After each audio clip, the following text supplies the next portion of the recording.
샬롬. 오늘은 창세기 마지막 장인 50장을 함께 공부하겠습니다. 1장부터 50장까지 한 장 한 장을 함께 공부했습니다. 한 장 한 장을 읽고 따라오신 분들은 벌써 창세기 50장을 함께 다 공부하게 되네요. 우리 1장부터 49장까지 장제목을 통해서 다시 한번 우리가 창세기 전체를 한번 복습해 보도록 하겠습니다. 1창조, 2에덴, 3타락, 4살인, 5아담 계보, 6중한 방주, 물로치롱수, 파라라산, 구름 속의 무지개, 열국 백성. 11장은 바벨탑 사건이죠. 12장은 선복 언약, 13장은 롯과의 분리, 14장은 사해 동맹, 15장은 횃불 언약, 16장은 이스마엘 출생, 17장은 할례 언약입니다. 18장은 한팔되고 중보기도, 19장은 소돔 고모라 심판이지요. 20장은 이방왕 아비멜렉, 21장은 이삭 출생입니다. 22장은 모리아의 한 산에서 이삭을 번제로 바치는 이삭 번제 사건이죠. 23장은 사라의 죽음입니다. 24장은 이삭 결혼 이야기가 나오죠. 이삭하는 장입니다. 25장은 팥죽이요 사건입니다. 드디어 야곱과 그리고 에서의 사건이 등장을 하지요. 그리고 26장은 우물판 이유지요. 우물판 이유. 27장 별미 이치. 28장은 두팔 돌베개. 29장은 야곱 결혼입니다. 결혼을 이고 산다고 그랬죠. 30장은 색방살이, 라반의 집에서 색방살이를 합니다. 31장은 드디어 귀향을 하지요. 20년 동안 라반을 섬기고 이제 고향으로 돌아오는 그 과정을 그리고 있는 것이 31장입니다. 32장은 돌아오는 길에서 야복강에서 하나님과 씨름하는 장면이 나오지요. 네가 세니 내가 세니. 32장의 야복강입니다. 33장은 삼사함하게 형제가 상봉하지요. 34장은 다시 베델로 돌아오지 않는 세겜에 정착한 그 야곱에게 디나 강간 사건이 일어납니다. 35장은 회개하고 다시 베델로 돌아오지요. 엘 베델입니다. 36장은 에서의 족보가 나오지요. 계보가 나옵니다. 그리고 37장에는 드디어 꿈쟁이 요셉 이야기가 나옵니다. 38장에는 38선을 넘어가지 말아야 될 사건이었죠. 유다와 며느리 다말 사건입니다. 그리고 39장은 요셉이 팔려가서 애굽 생활을 시작하지요. 그 애굽 생활은 크게 두 가지 사건입니다. 노예의 삶과 죄수로서의 삶이지요. 40장은 그 감옥에 있는 곳에 술 맡은 관원장과 떡 맡은 관원장이 들어오지요. 그 꿈을 해몽해 줍니다. 41장은 바로의 꿈을 해몽해 주고 총리가 됩니다. 총리 사역이죠. 41장. 42장은 그 꿈 해몽대로 7년 풍년과 이어서 2년 동안 흉년이 이어집니다. 앞으로 7년 동안 흉년이 올 텐데 우리 가나안 땅에도 야곱의 집에도 흉년이 임해서 그 형제들이 이제 애굽으로 곡식을 사러 옵니다. 곡식을 사러 와서 요셉은 그 형들을 만나보게 되지요. 돌아갈 때에 그 자루마다 돈뭉치를 다 넣어줍니다. 그래서 돈뭉치 사이에서 42장은 돈뭉치 사건이 나옵니다. 43장은 그 돈뭉치 사건 때문에 돌아와서 이제 시므온이 잡히고요. 대신에 돌아올 때 베냐민을 데리고 오면 풀어주겠다는 얘기를 하고 돌아가지만 양식이 떨어질 때까지 이들은 애굽으로 돌아가지 않습니다. 결국 야곱이 사러 가라고 하면서 베냐민을 죽으면 주리라 하고 놓아주는, 그리고 애굽으로 데려가게 하는 사건이 43장에 나오지요. 그래서 애굽에 내려가서 다시 요셉을 만나고 요셉의 집에서 잔치를 벌이는 장면이 나옵니다. 43장은 잔치지요. 44장은 은잔 시험입니다. 이제 잔치를 마치고 돌아가는 그들의 모든 자루에마다 돈뭉치도 넣어놓고요. 특별히 베냐민 그 자루에는 은잔을 넣어놓습니다. 그래서 요셉의 그 종들이 쫓아가서 은잔을 훔쳤다는 빌미로 베냐민을 데리고 오지요. 그때 모든 형제들이 다 쫓아옵니다. 특별히 유다가 베냐민의 사건에 대해서 자기가 그 죄를 대속하겠다는 그런 이야기를 합니다. 그때 요셉이 감정을 북받쳐서 자기 자신을 드러내 보이지요. 그게 45장에 연결이 됩니다. 45장은 형제 상봉입니다. 그리고 아버지가 살아계심을 듣고 아버지를 모시고 오게끔 그 많은 것을 가지고 내려가지요. 46장은 부자 상봉입니다. 그리고 부자가 다 올라오는데 야곱은 그 약속의 땅을 떠나기를 두려워하지요. 하지만 하나님이 그것을 떠나는 것을 허락하셨고 애굽에 내려가서 큰 민족을 이룰 것이고 내가 너희와 함께하고 같이 돌아오게 하겠다라고 말씀을 합니다. 그리고 47장 사치한 땅이라고 그랬죠. 고센 땅에 이제 이스라엘 백성들이 70명이 정착을 하여 살게 됩니다. 풍족한 땅입니다. 그래서 목축업을 하지요. 그리고 바로의 그 모든 동물까지도 다 키우는 그 일들을 감당하게 됩니다. 이제 47장 후반부에 자기가 죽게 되면 어떻게 해달라 요셉에게 부탁을 하지요. 고향에 자신을 묻어달라고 얘기를 합니다. 48장에 병들었을 때 요셉이 두 아들을 데리고 와서 두 손자를 축복하게 하는 사건이 48장에 나오지요. 두 손자 축복입니다. 축복이 끝나고 난 다음에 49장에는 12아들 축복하는 이야기가 나옵니다. 그 분량대로 축복을 합니다. 이스라엘 민족의 가장 큰 특징이 있다면 모든 세대가 하나님으로 묶여 있다는 겁니다. 공통점인데 세대가 바뀌고 수천 년이 흘러도 이스라엘 민족이 흔들리지 않을 수 있는 것, 세대 간의 차이를 느끼지 않는 것은 대를 이어서 하나님의 그 연결점이 연결된다는 거예요. 말씀으로 연결되어지고 하나님, 유일신 하나님, 그 하나님을 섬기는 그 신앙으로 그 이스라엘 민족 전체가 세대 간에 다 묶여 있다는 겁니다. 그것은 부모를 통해서 아버지를 통해서 그 축복이 이어져 내려가는 것을 볼 수가 있습니다. 우리 부모님 세대에서 하나님께 받은 그 복을 이제 축복으로 그 자녀들에게 믿음이 연결되어지는 것, 그것이 가장 큰 축복이지요. 믿음을 나눠주는 것이 가장 큰 복입니다. 다른 것보다 요즘에 부모들이 자녀에게 많은 유산을 남겨주는 것 때문에 시끄럽고 또 집이 많은 것 때문에 여러 가지 어려움들이 있지만 중요한 것은 그 무엇보다 하나님을 온전히 믿는 믿음 가운데 있는 믿음의 삶을 나눠주는 것이 가장 큰 축복이지요. 자, 49장은 12아들 축복입니다. 그리고 이제 마지막 50장은 요셉의 죽음이 나와요. 자, 49장 끝에 야곱이 죽는 장면으로 끝납니다. 그리고 요셉이 그 아버지의 얼굴에 굽으려 입맞추고 울지요. 그리고 수종드는 의원들에게 명해서요, 아버지의 몸을 향으로 채웁니다.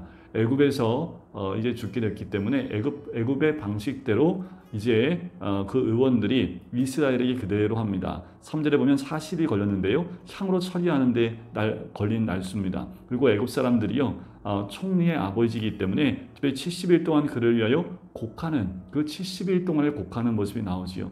야곱이 죽어서도 이런 대우를 받아요. 요셉이 살아있기 때문에 또 요셉을 통해서 주어지는 야곱의 마지막 복이 아닐까라는 생각이 듭니다. 5절에 보면 이제 요셉이 바로에게 가서 아버지가 나한테 유언으로 말씀한 것이 있는데 가나안 땅에 파놓은 무덤이 있는데 그곳에 장사해달라라고 유언을 했다고 이야기를 해요. 그랬더니 바로가 이것을 허락을 하지요. 그래서 이 가나안으로 갈 때 간 인원을 쭉 적습니다. 7절에 보면 바로의 모든 신하와 바로 궁의 원로들과 애굽 땅의 모든 원로와 요셉의 온 집과 그의 형제들이 함께 다 갑니다. 그리고 그의 아버지의 집이 그와 함께 올라가지요. 그런데 그들의 어린 아이들과 양떼와 소떼만 고센 땅에 남겨놓습니다. 그리고 이들을 보호하는 그 병사들, 병거와 기병이 요셉을 따라 올라가지요. 그때가 어마어마하게 많다는 것을 얘기합니다. 자, 10절에 보면 그들이 요단강 건너편 아닷 타작 마당에 이르러서 크게 울고 애통하는데 요셉이 아버지를 위해서 7일 동안 애곡을 합니다. 가나안 백성이 워낙 애굽에서 큰 대인원이 몰려오는 것을 보고 또 아당 마당에서 애통하는 모습을 보고 애굽 사람의 큰 애통이라고 해요. 그곳 이름을 아벨 미스라임이라고 이야기합니다. 곧 요단강 건너편이더라라고 얘기를 하지요. 13절에 드디어 마므레 앞 막벨라 밭 굴에 이 야곱을 장사하였습니다. 아브라함이 해적소 에브론에게 밭과 함께 사서 매장지를 삼은 곳이다 라는 거지요. 모든 것을 다 마무리하고 이제 애굽으로 돌아옵니다. 근데 문제가 하나 생겼습니다. 뭐냐면 요셉의 형제들이 이제 아버지가 보호 역할을 해줬는데 아버지가 죽었으니 분명히 요셉이 자기한테 형제들이 자기들이 잘못한 부분들을 이제 요셉이 우리한테 다 이제 갚지 아니할까라고 모든 악을 갚지나 아니할까 겁을 먹게 되지요. 그래서 요셉을 찾아갑니다. 그리고 아버지의 이름을 대면서 아버지가 우리한테 유언으로 남긴 것이 있는데 좀 들어보라라고 얘기를 하지요.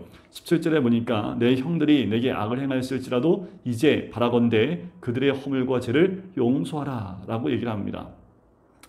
그러니 아버지 말씀대로 우리 용서해달라고 얘기를 하지요. 17절 끝에 요셉이 그 말을 듣고요, 울게 됩니다. 그러면서 이렇게 얘기를 하지요. 형제들은 더 나아가서 이제 우리는 당신의 종입니다 라고까지 이야기를 합니다. 19절에 요셉이 그들에게 이르되 두려워하지 마소서 내가 하나님을 대신하리이까. 내가 겪은 모든 것들은 하나님이 하신 것이기 때문에 내가 하나님을 대신하겠습니까? 20절 참 중요한 말씀이죠. 45장에도 나왔던 말씀이기도 합니다. 당신들은 나를 해하려 하였으나 하나님은 그것을 선으로 바꾸사 오늘과 같이 많은 백성의 생명을 구원하게 하시려 하셨나니 자, 요셉은 자신의 구속사를 정확하게 해석하고 있습니다. 자기가 겪게 되는 그 고난과 그 괴로움들이 왜 왔는지를 정확하게 해석하고 있다는 거지요. 그 원인을 형제들에게 두지 않습니다. 그렇게 하신 것이 하나님이십니다. 그것을 통해서 우리 모든 가족들과 모든 사람들을 구원하기 위해서 나를 이렇게 이곳으로 인도하신 것입니다. 라고 이야기를 하고 있어요. 이것이 요셉이 삶을 통하여 깨닫게 된 자신의 구속사입니다. 자, 우리가 여기서 한 가지 꼭 깨달아야 될 것이 있어요. 뭐냐면 하나님의 구속사를 깨닫게 되면 나에게 오는 어떠한 사건도 감정에서 해결하지 않습니다. 감정적으로 처리하지 않는다는 거예요. 하나님의 구속사로 우리의 인생을 바라보면서 사건마다 그 구속사적으로 해석을 하기 때문에 하나님의 인도하심을 100% 신뢰하고 또 그런 마음을 가지고 모든 사건을 대한다는 거지요.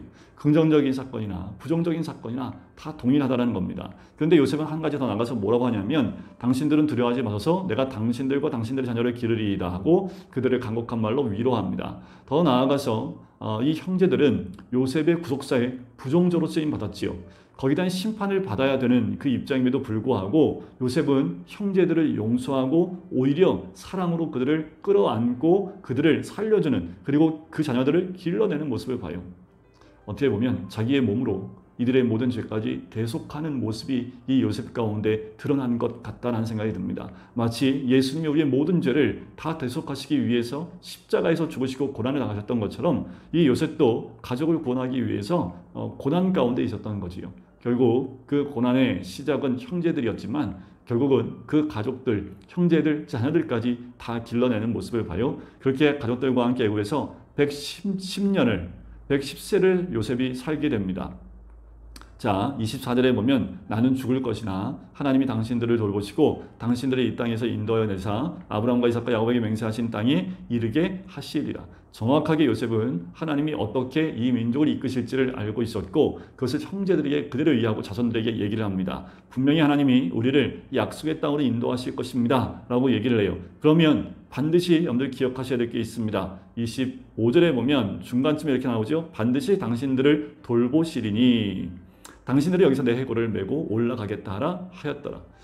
그러니까 이 요셉은 자기가 죽어서 여기서 장사되고 입관되어지지만 자기의 해골을 가지고 가서 약속의 땅에 묻어달라는 겁니다. 이것은 대단한 유언입니다. 하나님의 언약의 말씀을 신뢰하고 믿을 뿐만 아니라 그 자손들에게 이 언약을 남겨놓는 거지요. 자신들의 해골을 메고 가라는 약속을 통해서 하나님의 언약을 붙들 수밖에 없게끔 이 요셉은 유언을 남기는 겁니다. 결국 출애굽기에서 모세가 애굽을 출애굽할 때 나가게 될 때 마지막에 요셉의 해골을 다 메고 나가는 모습을 보고 또 가나안 땅에 들어가서 여호수아 때에 그 요셉의 그 해골을 가나안 땅에 매장지에 묻게 되는 모습을 보게 돼요. 여러분, 이 요셉의 마지막 죽는 순간의 믿음의 고백이 이스라엘 민족 전체를 이끌어가는 하나의 언약으로 작동하게 되지요. 그렇게 요셉은 110세에 죽게 되고요. 그리고 형제를 놓고 애굽에서 입관을 하게 됩니다. 이게 50장의 마지막입니다. 요셉은 끝까지 그 언약을 붙들고 자신이 죽어서도 그 언약을 지켜나갈 것을 그 자손들에게 남기원으로 남기는 모습을 봐요. 이렇게 창세기가 마무리됩니다. 여러분 매일 한 장씩 읽고 이 영상을 따라오셨다면 한 50일, 51일 정도 걸리셨겠죠. 이렇게 창세기가 마무리되고 하나님이 창조하신 역사와 또 족장들을 통해서 구속해 가시는 그 과정들을 한 장 한 장 함께 공부했습니다. 이제 다음 시간에는 신약으로 넘어가서 신약의 첫 번째 말씀인 마태복음을 한 장씩 나누려고 합니다. 창세기보다는 내용이 좀 많기 때문에 한 장을 10분 만에 끝낼 수 있을지는 모르겠지만 최대한 최선을 다해서 마태복음 개론부터 시작해서 한 장씩 28일 동안 마태복음을 끝내보려고 합니다. 창세기에 이어서 마태복음도 계속 함께 한 장씩 읽어가면서 함께 공부해 가시면서 말씀 중심의 삶으로 우리의 삶을 세워나가고 요셉이 죽을 때까지 그 언약을 붙들었던 것처럼 우리도 매일 그 언약을 붙드는 인생이 되시기를, 그런 삶이 되시기를 주님의 이름으로 간절히 축원드립니다. 기도하겠습니다. 선하신 주님 감사합니다. 하나님 1장부터 50장까지 창세기의 말씀을 함께 공부할 수 있게 해주심에 감사합니다. 인간을 창조하시고 타락한 그들을 구속하시는 모든 과정들, 아브라함을 부르시고 또 이삭을 통하여 또 야곱을 통하여 요셉을 통하여 그 언약이 이어져 내려감을 봅니다. 이들의 그 언약은 이제 다음 세대인 이스라엘 민족의 세대로 연결되어지는 것을 보고 또 그 언약은 지금까지 살고 있는 우리들에게까지 연결되는 줄 믿습니다. 믿음의 삶, 언약의 삶을 우리가 동일하게 함께 믿고 하나님 온전히 신뢰함으로 매일매일 주님과 말씀 가운데 만나고 동행할 수 있는 우리 모두가 될 수 있도록 축복하여 주시옵소서. 감사드리며 예수 그리스도의 이름으로 기도드립니다. 아멘.